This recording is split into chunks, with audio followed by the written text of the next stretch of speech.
दोस्तों नमस्ते, मैं हूं सविता पाल। तो अपने यूट्यूब चैनल पे आप सभी का स्वागत करते हैं। दोस्तों आप लोग के सामने मैं एक बेटी का सुहाग गीत सुनाने चल रही हूं। अगर अच्छा लगे तो कमेंट बॉक्स में ज़रूर बताइए।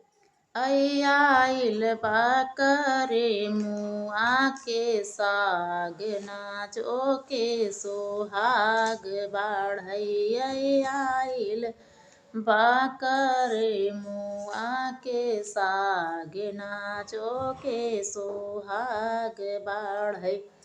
आई भीतरा से निकली हाई मामी हो कमानी दे। अरे मामी हो कमानी, अरे हमाले बैकारे मुआ के साग नाचो के सुहाग बाढ़ई। हमाले बैकारे मुआ के साग नाचो के सुहाग बाढ़ई।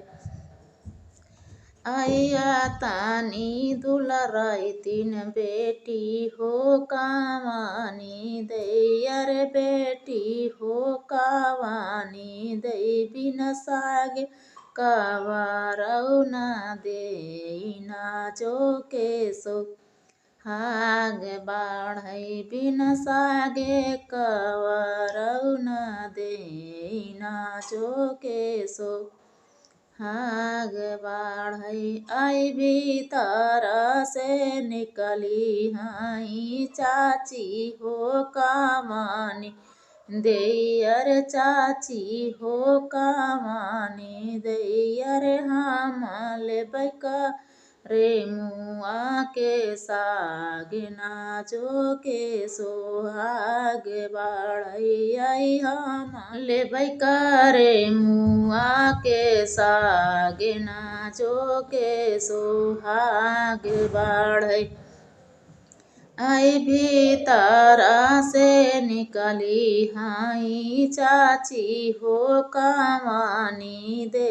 अरे चाची हो कमानी दे, अरे हमाले बैकारे मुआ के साग नाचो के सुहाग बाढ़ई। आई आशा के दुलराई तीन बेटी हो कमानी दे। अरे बेटी हो कमानी दे, बिना सागे कवारऊ न दे नाचो के सुहाग बाढ़ई। आई भीतरा से निकली हाई भाभी हो कमानी दे। अरे भाभी हो कमानी दे, अरे हमाले बैकारे मुआ के साग नाचो के सुहाग बाढ़ई। आई आशा के दुलराई तीन ननदी हो कमानी दे।